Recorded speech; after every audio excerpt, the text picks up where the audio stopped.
A warm welcome to everyone here at Pitbulls of the Lord Spiritual Warfare channel. And as usual, let's start with a prayer.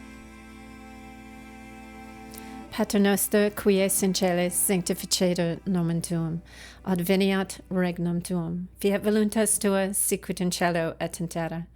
Panem nostrum, quotidianum de nobis hodie, et dimitte nobis debite nostra, sicut et nos dimittimus debitoribus nostris, et ne nos inducas in tentationem, se libera nos a malo. Today, I had a question from a viewer named Kelly, and they wanted to know, what are high-functioning Luciferian magi capable of, metaphysically, magically? And do you still, myself personally or others, do you still retain these powers after you become Christian? So we ask the question, are you always working with the agency of demons when you are practicing Magickal?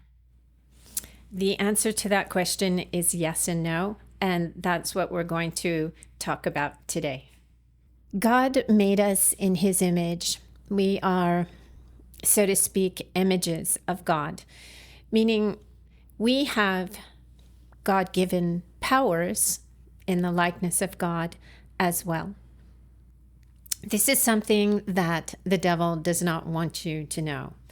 But in many podcasts, I have discussed how unique and special human beings are. And one of the reasons that we are so valuable or frightening to the devil is we are imagers of God, meaning we can do things as well. When God created the universe, he invited all the angels to assist in the creation. Then he exalted his angels who helped him, when in reality it was all God and all of God's power that created the universe. But yet he exalted the angels and lifted them up and praised them as well. This is how God works. He wants all of us to participate as family in creative aspects of our lives. So we too can do things supernaturally, metaphysically. Some of the things that we can do that the devil doesn't want us to know about are coming up very much in science and mainstream media. We know that within Christianity, healings are an absolutely real occurrence. People will pray, they will be worshiping with God, and the person is healed. Again, if you go back to the concept of God wanting us to take action and also participate, are we always using the power of the Lord to heal others? Or is it possible, perhaps, that we possess this power, a God-given grace, to heal each other? On the other side of the coin, within the evil aspects of the occult, we can cause great damage with this mental ability. At the high-functioning levels of Luciferianism, this is something that is well known. And all of us possess this incredible skill or talent. But within the occult, we are trained to hone it and to increase it. There are some of us who can do things at a very high level and that are naturally born with a certain higher degree of being able to influence reality with our minds. On the world stage, at the highest levels of Luciferianism, with very powerful magi, groups can gather together that are trained and skilled in using consciousness to influence other human beings as well as reality itself. At some point, when a human being cannot take this level of Magickal any further, or this level of this grace from God any further, that is when they appeal to the agency of demons and fallen angels. The consciousness possessed by demons and fallen angels is much more epically powerful than ours because they are Elohim. All Elohim are non-corporeal entities or consciousnesses. We are not Elohim because we have a corporeal body. All angels, fallen or holy, are Elohim. Even ghosts are defined as Elohim. God himself is Elohim. So the word Elohim sometimes refers to God, and sometimes it refers to other non-corporeal beings. So when we influence matter with our minds or other people with our minds, what are we doing? There is a very famous experiment done with water by a scientist, a researcher named Masaru Emoto. What he did was he took samples of water and had human beings imbue emotions into them. For example, one sample of water was imbued with hatred. Another was imbued with pure love and joy. In these experiments, the water was frozen and then observed under a microscope. The crystalline structures that formed under the water that had been imbued with consciousness of hatred was disjointed, out of order, and chaotic. It was, so to speak, ugly. The one imbued with joy and love, or perhaps even healing, was beautifully structured and perfect, much like snowflakes in its crystalline structure in its frozen state.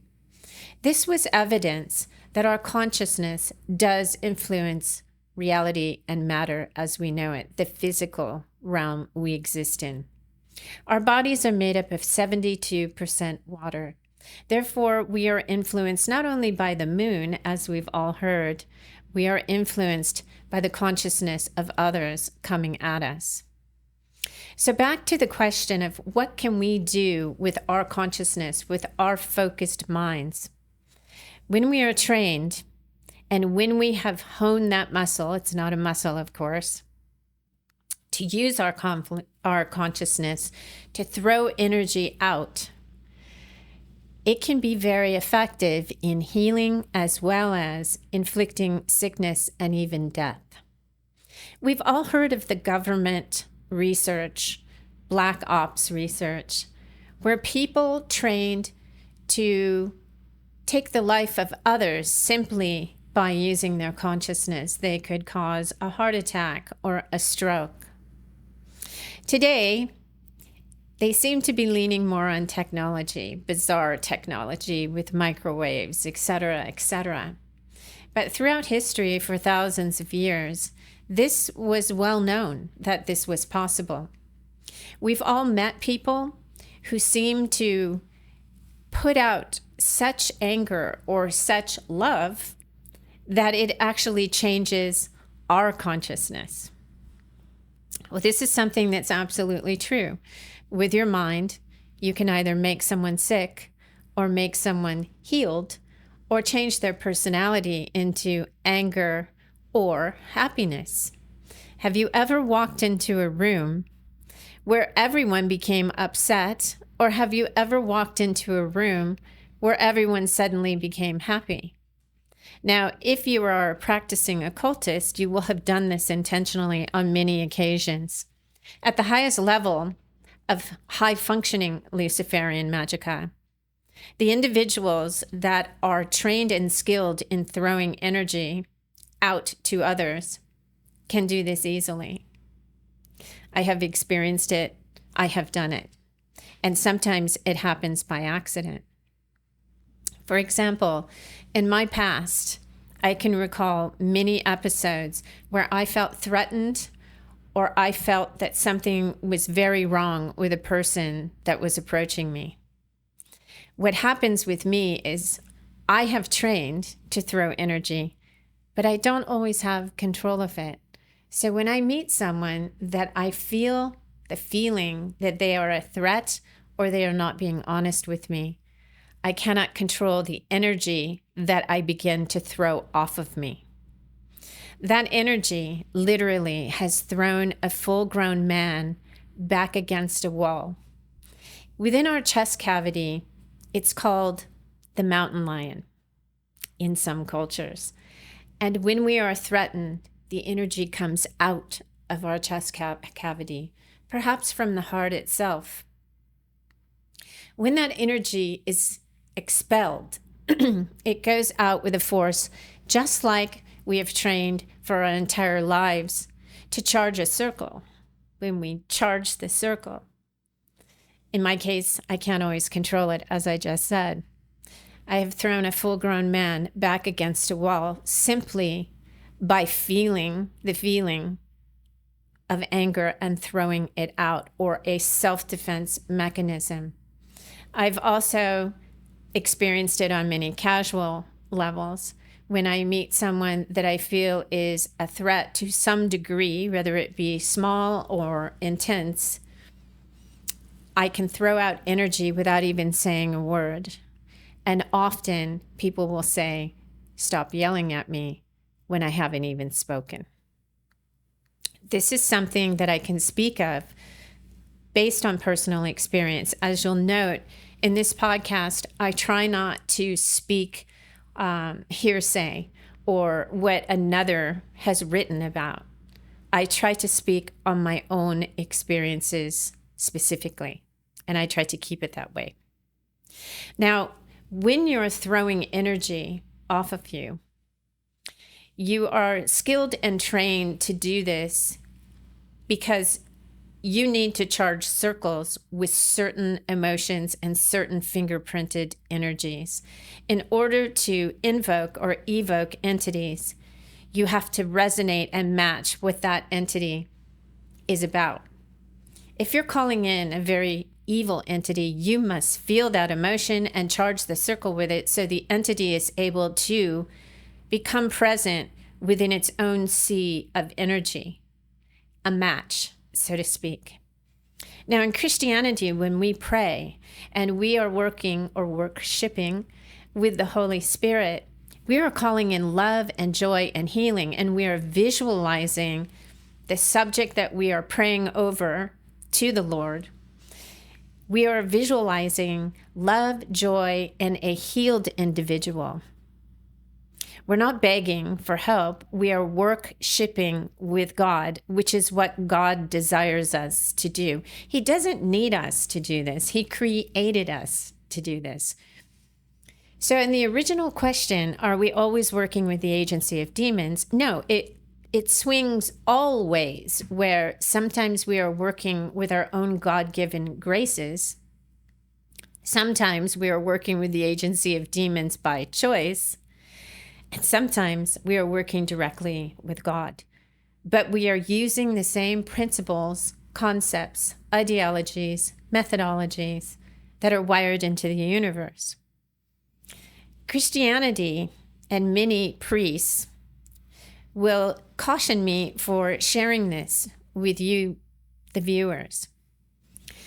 You need some sort of foundation, understanding, and discernment to understand what's happening, because often the demons will come in to take advantage of what you're doing. Now, when you're in Christ and you're worshiping with God, no problem. But when you're using your own skills, there will come a point where your skills will cut off, your power will cut off at a certain point, and that's when people turn to the agency of demons. If they are trained Luciferians or Satanists, they are instructed to do that. At the highest levels, to influence a global population, you must have those at the very top, which are powerful in their own right, working with the agency of fallen angels and demons. On an aside, Daniel, under Nebuchadnezzar and Babylon, was made one of the chief lords over all magi. He was a magus of great power himself. Now, how could such a good, God-fearing, God-serving man be called a magi? Well, back then, it was different. Back then, the mystery schools were quite different. I've discussed in other podcasts the testing that was required for one to enter a mystery school, of which one became a member of the Magi, highly coveted by kings and rulers. These people, once they were finished with their education within the mystery schools, which was about a 10-year or more education. Of course, education was like a physician. It's a lifelong practice of education. When they were finished, they would be commissioned to work for the kings and rulers. But when they entered these mystery schools, there is a very precise and carefully held test. And that test was a very simple question. How do you know when someone is suffering? Many of the neophytes would answer with, I know someone's suffering because I can see it. They're limping. I know someone is suffering because they're telling me that they are in pain. Or I know someone is suffering because of XYZ. The answer that got someone into these coveted, world-coveted mystery schools, more valuable than there was no price to put on them. You could be crippled or blind. You could be completely physically challenged. But if you answered this question correct, you would enter one of the most coveted and prized schools in the entire world. How do you know when someone is suffering? The answer was, I know someone's suffering because I'm suffering. The people that were allowed to enter the mystery schools had empathy. And then Daniel, who probably experienced this type of education, entered the mystery school and were subjected to many tests, of which for 72 hours, they thought they were going to die in their initiations when they were raised to the next degree or level. One of those tests was the neophytes or the initiates or the adepts at some level were told to sit at the side of a temple pool which had giant crocodiles, 20, 30, 40-foot crocodiles swimming within it. And they were told to sit there for 72 hours and contemplate the instruction, which was for them to dive into this deep, dark pool of man-eating crocodiles. They all made that choice. And the ones who did dive in found that they would swim to the bottom of the deep, dark pool.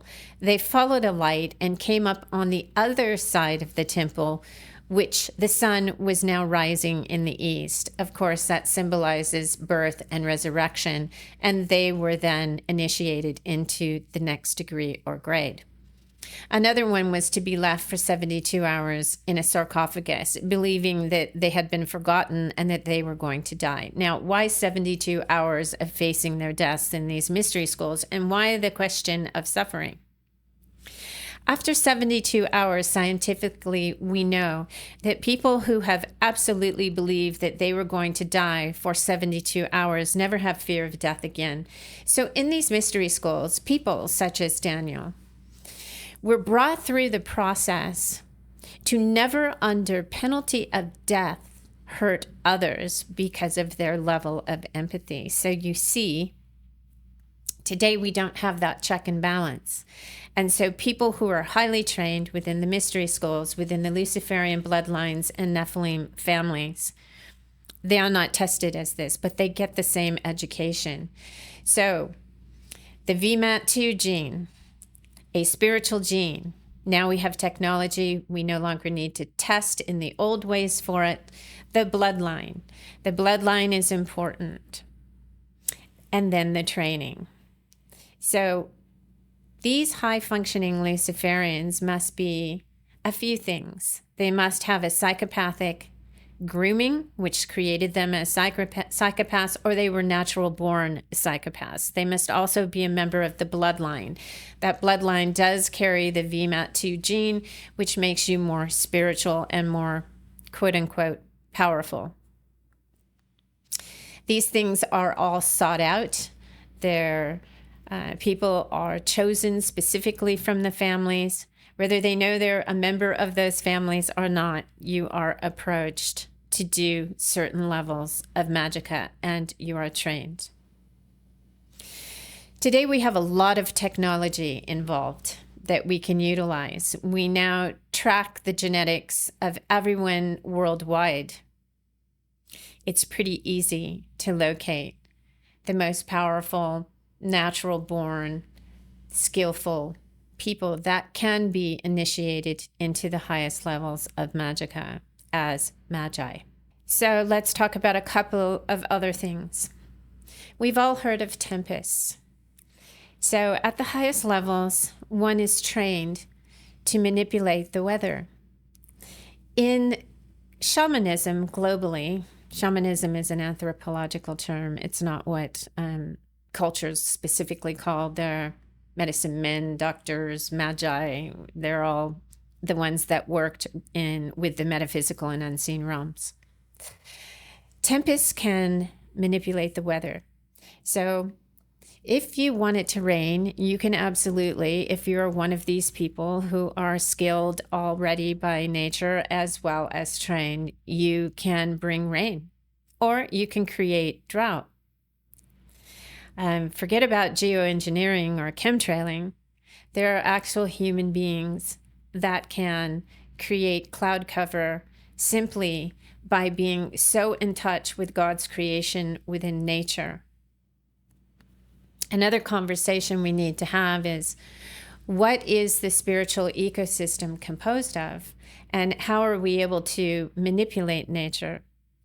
Well, God also didn't just create angels and demons, or he didn't create the demons. They made a choice, of course, but you know what I'm saying.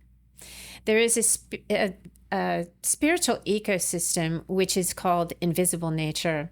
Just like physical, visible nature, there are many levels of consciousness existing in the unseen realms. Out in nature, you have consciousness that are as low as a moth or lower. And they all rise up, these Elohim, non-corporeal entities, which is, Elohim is a description, remember? They rise all the way up to the highest masterful angels in consciousness or intelligence. So in invisible nature, you will see or experience little things that have a very low intelligence level, but they have a job to do in nature. So nature is filled with the elementals, the nature spirits, things that are indifferent, things that don't really pay attention to us but exist. And they are compassionate, and they do show empathy. In one particular case, because I worked with many of these kinds of beings, when I was out in nature, there was a day where I was with my dogs. I was in the Pincho Gifford National Forest, very remote. I was sitting at the base of a straight up and down canyon, huge. That canyon wall was covered in foliage that was so thick, beautiful ferns, beautiful trees, ancient forest, arboreal. I think that's the right term. It was amazing, but I was in deep pain. I was in deep emotional pain. And my dogs and I walked into a meadow at the base of this very steep canyon cliff covered in foliage, rainforesty. And I sat down in the middle of that meadow and I began to sob. I just fell to pieces, sobbing. And suddenly I heard a small voice coming from up on that cliff face of that canyon. Now, whenever I would call my dogs or I was out in nature, I would go out for an entire day, sometimes late at night. And the only two words that you would ever hear me say was to call my dogs. And I would call them with the words, come see, to redirect them, because often they wouldn't pay attention. I would only say two words for an entire day, over and over, when I needed to call my dogs. Come see. Well, as I was sobbing my eyes out, I heard a tiny voice, a child's voice really, coming from up on the cliff face within that deep rainforesty foliage, say, "Come, come see." It had sympathy in that voice. That entity had sympathy. Now, many people could say in Christianity, or the Catholic priest would say, "Oh no, that's a demon calling you." And I've often said the same thing. But in this particular case, I was very familiar with nature spirits. Now, I've often warned everyone not to interact with them because you don't know the energetic fingerprint. It's a memory thing. You recognize it. And I don't think any demon can mask that. This voice had sympathy. This entity knew me. And I believe it was an entity that was worshiping with God by tending the forest. It was a natural elemental or an indifferent spirit. But God created everything with free will. And normally these types of entities would not interact with us. But the energy that was throwing off of me, that was coming off of me, could be felt by everything in that forest because of how I'm trained and because of the stories I've just told you. You cannot, that is one thing with me. If I love you, you feel it. If I feel threatened by you, you will physically be pushed back. But if I am in deep grief or deep pain, you will feel that too. You won't have to be asked the question, how do you know when someone is suffering? People like me, you'll feel it. So at the highest level and on a global scale, people who are trained and skilled with their consciousness can cause forgetfulness. They can cause mass anger, or they could cause mass happiness and joy or ecstasy. Their consciousnesses are trained, they are born to do it, as well as they receive the education. They can also walk and gather information within the unseen realm in consciousness as well as dream walk. So when you are conscious and dreaming and you enter the dreams of another, you will be privileged to their deep subconscious, their knowledge, their wisdom. Also, we call this, when we travel in consciousness, journeying or remote viewing. The government is all over this. They've been studying it. But in ancient times, people would travel in consciousness to look for game or to look for invading tribes.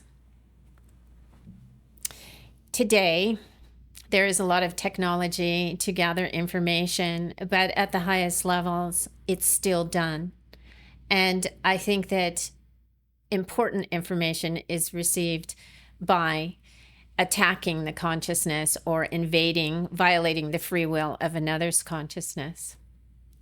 When I meet people, I can often feel that they're lying, and you have to just let it go and ignore it, because you never want to say, I'm psychic.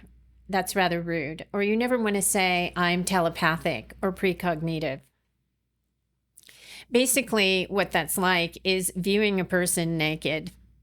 So you have to pull your consciousness back and not look, simply based on consideration of another's free will and etiquette.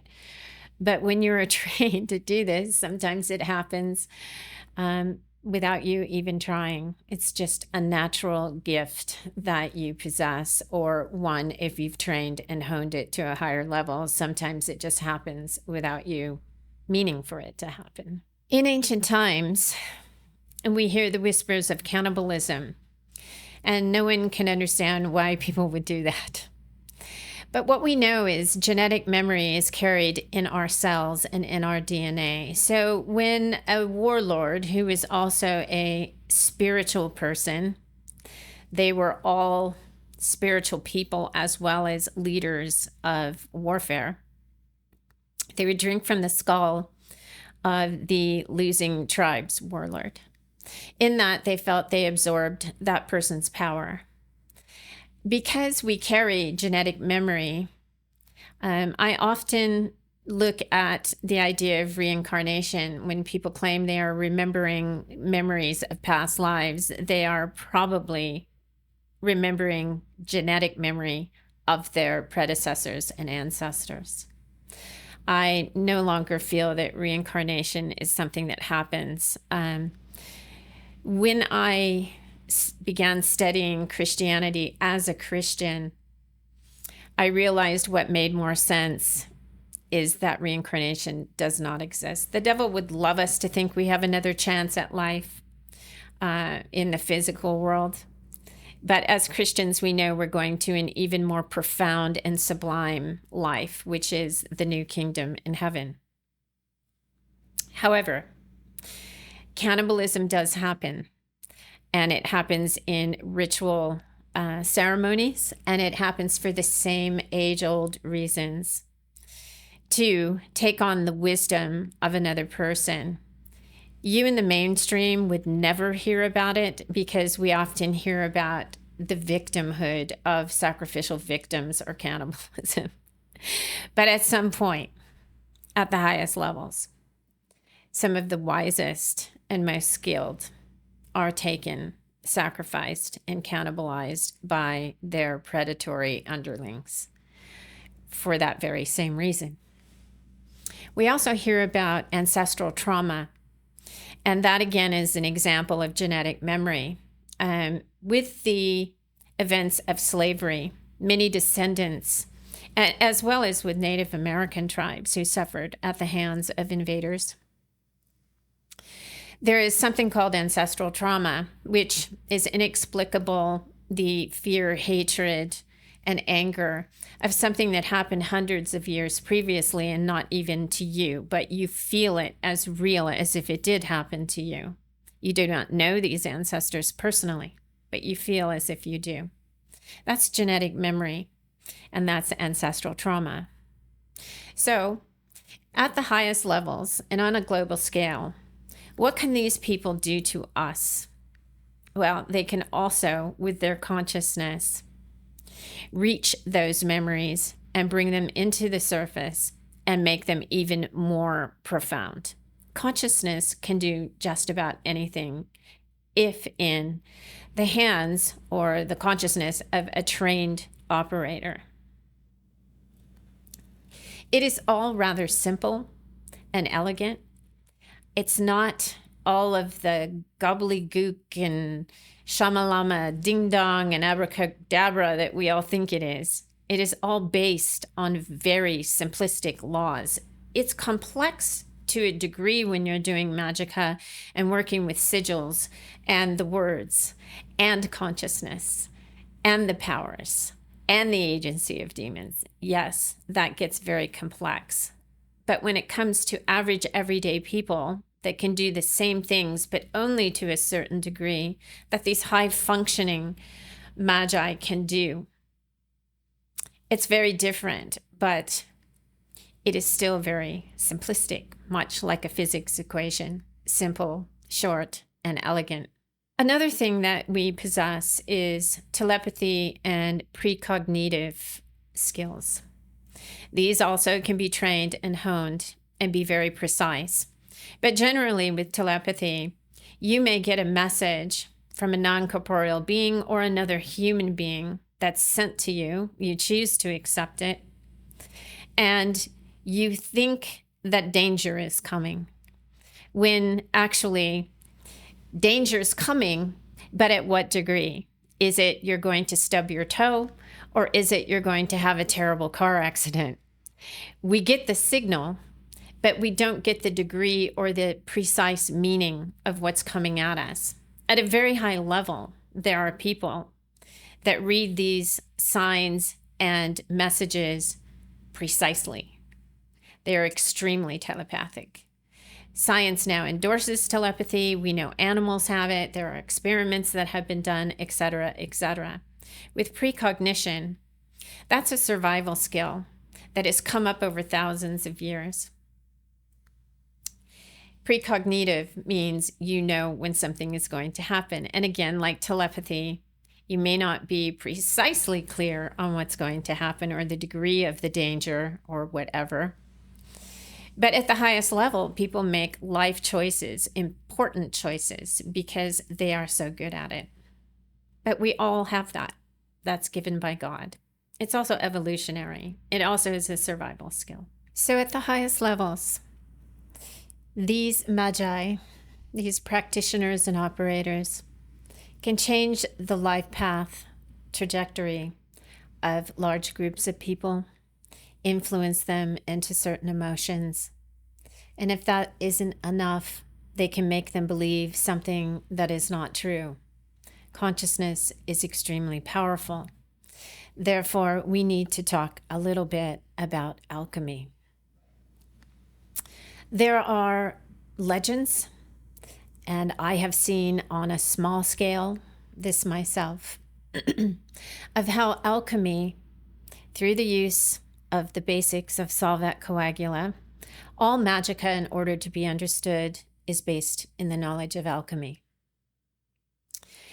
It is said that with just a seed of what it is you want to create, you can create anything.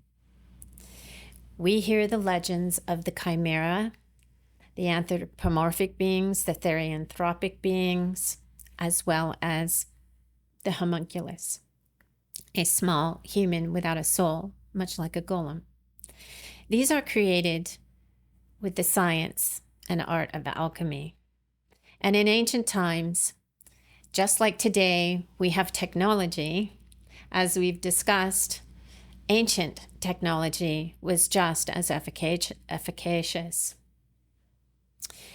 When you're creating something that is part animal and part human, within alchemy, it is the use of chemistry plus consciousness. And in these cases, the agency of fallen angels and demons.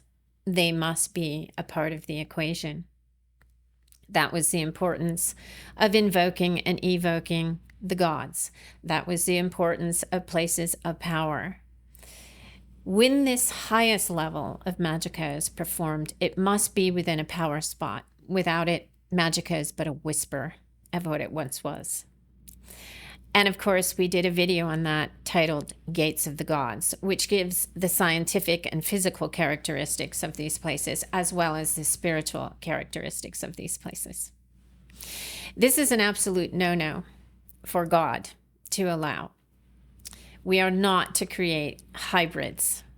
The Nephilim were created by Satan, Lucifer, when the 200 on Mount Hermon went into the daughters of men and created the Nephilim.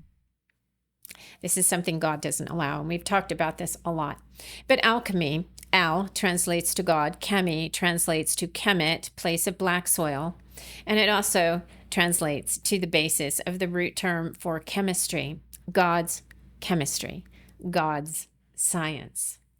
It was once a part of God, and it was stolen by Lucifer and brought down to mankind to do tremendously horrible things.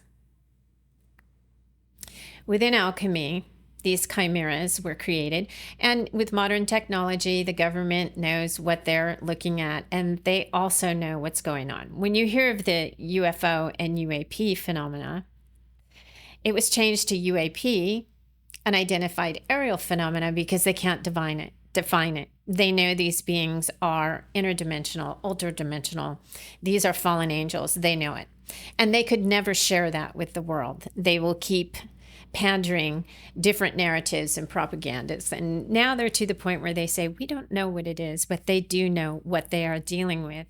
And if they were to reveal the absolute truth of what they're dealing with, Christianity would explode in a renaissance. And they can't have that. They absolutely can't have that. Christianity is the truth. It is of God. So with alchemy, God's science, back in the day, they were creating hybrids, chimeras, anthropomorphic beings, half human, half animal, therianthropic beings, and the homunculus, beings without a soul, which is like a Nephilim, but small. So at the highest levels, we may have seen this at Jekyll Island with the Jekyll Island monster. Jekyll Island is a power place. If you watch the new documentary coming out made by the team and friends of James Grunwig on Uncensored, you can find that show on Red Pill Project on Rumble. I am a guest at times. You will know that it is a place, a blood altar, of which the Rockefellers built their quote-unquote cottage, which is a mansion. And under the floor of where they hatched the Federal Reserve nefarious idea, it was right over the blood altar. At Bohemian Grove, same thing. The Manhattan Project was hatched there.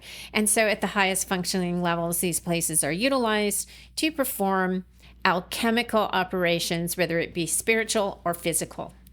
Alchemy can be used for both. It is the foundation of Magickal. So I hope today that you have found something useful from this podcast. I wish you all good and godly things, and I will see you next week. Good night. God bless you.